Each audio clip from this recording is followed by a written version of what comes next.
Hey there 3D enthusiasts, and welcome back to another Blender tutorial where today we are going to be making a simulation so daringly beautiful that to look into the eyes of it be a mistake. It's like some Medusa stuff going on here. Well, this project's pretty easy. It's basically just a sphere and a cloth, so let me show you how to do it and make it look good. So, in Blender, I'm using version 2.93. Use whatever version you want. Doesn't bother me. What I'm going to do is I'm going to get rid of the light. We're going to be using a special lighting and obviously emissive stuff. We don't need the light, and we actually don't need the cube. Instead, we are going to add in a sphere. Control 1 to add in a bit of, subdivision surface, make it a bit smoother. So you can see subsurf of level 1, that's what Control 1 does. Cool, we have the sphere. Now let's make the cloth. I mean, we've done 50% of the work. To set this up, I'm just going to do it in kind of a strange way. I'm just going to make a cube that goes around it, kind of like a casing, if you will, that then kind of deforms and turns into cloth a bit later. I don't know. Make a cube. Also add in a subdivision surface to this one. Just add in a bit of geometry. I'm going to keep this on simple.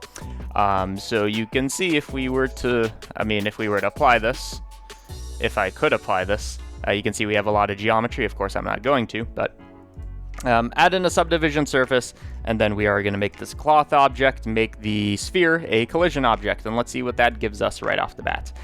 We get a falling cloth because it's affected by gravity, and then it just kind of looks like a hanging, kind of looks like a, what would you call it, a used condom. It's probably a good way to describe that. Either way, we have the thing, but it doesn't look that interesting. So what we need to do is have the sphere move and also play around with the cloth physics. So for now, I'm just going to disable the cloth, and let's make the sphere move.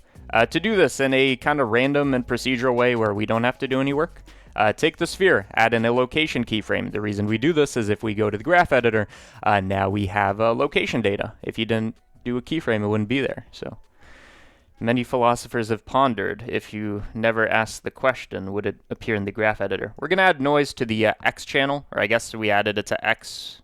Yeah, we added it to the X channel. This is just going to make it vibrate. So again, we're just adding in a noise function to replace our X location coordinate that, we keyframed.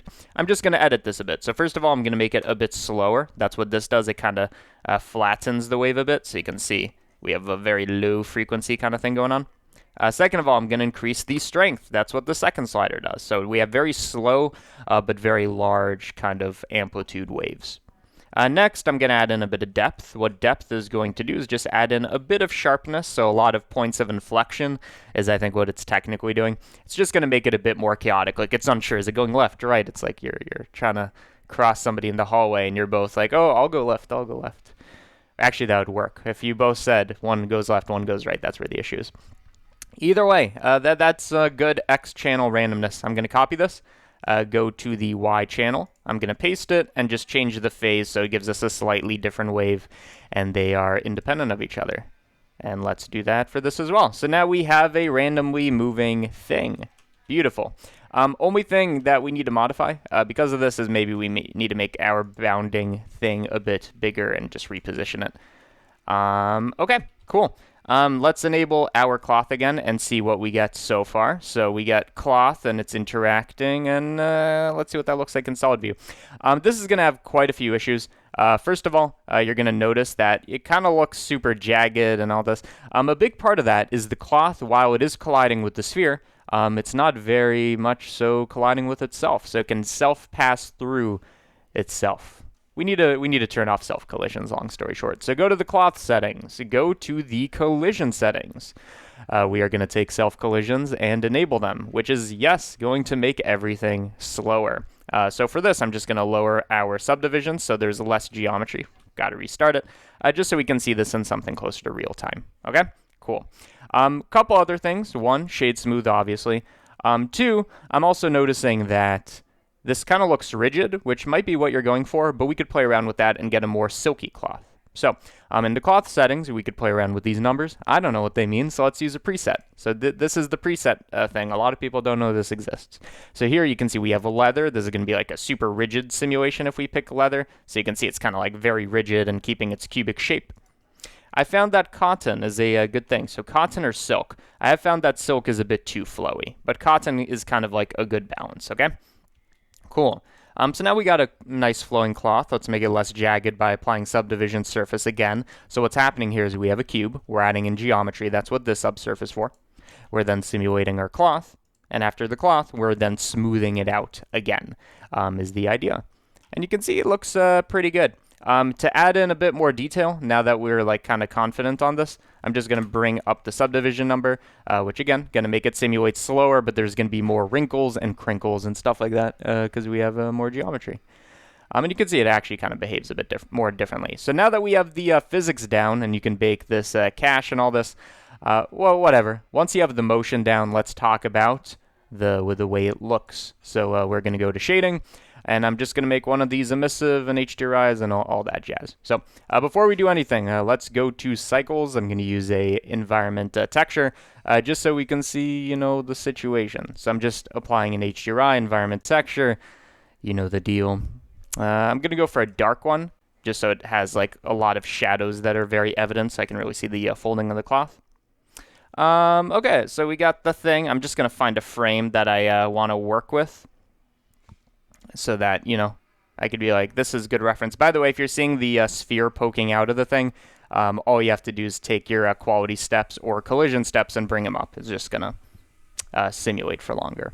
Okay, so I like this frame. Let's start off by making the cloth material. So for the cloth material, available on Patreon, for the cloth material, what we are going to do is I'm going to make it both transparent and translucent since I wanted to have both those properties. So here's translucent. You can kind of see through it. You can see the sphere. That's kind of the more important part of it.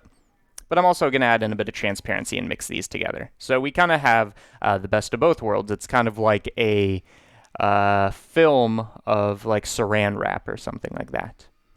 But to make it more interesting, we want to have the emission. So for the sphere, I'm going to call it the glowing sphere. What I'm going to do is I'm going to take the emission, I'm going to bring it up, I'm going to make it like orangey, and I'm going to make it way stronger, okay? So already this is looking pretty good, but we can do a lot better. So with the cloth, this is an immediate thing you can do with a lot of materials, just to add visual interest. Instead of mixing this with a single factor where it's either translucent or transparent, right, or somewhere in between, what we can do is we can make a custom map using Fresnel, which is actually going to look at the bending of the cloth. And as you expect, when we connect it, it looks much cooler. So you can pick between these. I think this is the one to go with. So here's the before, and here's the after. It just adds a bit of visual interest where some folded areas are going to be more or less transparent than others. And it just kind of looks interesting, in my opinion. Another thing you can do, transparent BSDF, we can pick the color, and it's almost like picking the color of the cloth. I'm going to pick another, you know, fiery, yellowish, reddish, orangish color, and that's just going to make it look very cool off the bat. Okay, so let's see what this looks like. There we go. We got a nice glowing sphere, and it's going to work on any frame. Of course, we do need to simulate it. So by the way, if you do want to cache something like this, here's how you would do that. You go to the cloth, and before we do this, let me increase the quality steps of the collision since that's kind of the most important part. We have self collisions, we have these sphere collisions. Maybe we should even bring it up even further. Once you're happy with the settings, let's cache it, and I might need to cut it. Might take too long. For the cache, I'm going to give it a cachey name like cachey. Let it cache for all the frames and click bake. And what it's doing here is it's basically simulating, but more so whatever we simulate, it's actually putting into memory or into disk cache if you selected that, so that it's going to play back faster and so that it doesn't need to calculate. So while we wait for the 250 frames, since I'm too lazy to cut, let me tell you a little story about a YouTube channel I'm making. I'm making a third tutorial channel. I'm not advertising it. If you can find it, good luck. I am trying to see if I can get another one started without like cross-promoting or anything like that. So let the hunt begin. I feel like it's going to take a while for anybody to find it. Okay, story time is almost given us 250 frames. We're at 240, 250. Beautiful. So now we have a cache, and you can see that everything's playing back much more nicely. This is the beauty of a cache. If you want to edit anything in the cloth, you're going to have to delete the cache, go back, and recache. So let's see what this looks like now that we have this set up. We have a nice glowing cloth, and it's moving with the sphere, and it's beautiful. Just so you know, with this whole setup, you can literally just duplicate your sphere, right? You could just literally take this, duplicate it, offset some of the phase sliders, and get like 2 balls moving, and they're both interacting with the cloth. This is a thing you could do. But in general, you understand the principle, right? All you would do at this point is you just kind of point the camera at it, you'd position it in a place that makes sense, maybe a bit of lens distortion, stuff like that. But long story short, that's like kind of the recipe, the Krabby Patty secret formula for a dank render that is simulation led. Anyways, hopefully you enjoyed this tutorial, and we've gone to the glorious part where I promote Patreon. By the way, this blend, everything we just made, I'm probably going to resimulate and get a different one. It's going to be available over on Patreon. So what the fuck is Patreon? Why should you care? Basically, it's a place where I, one, upload tutorials early, which in this case, this month, is actually super relevant since I'm going to be gone for 2 weeks. So I've been bulk recording tutorials.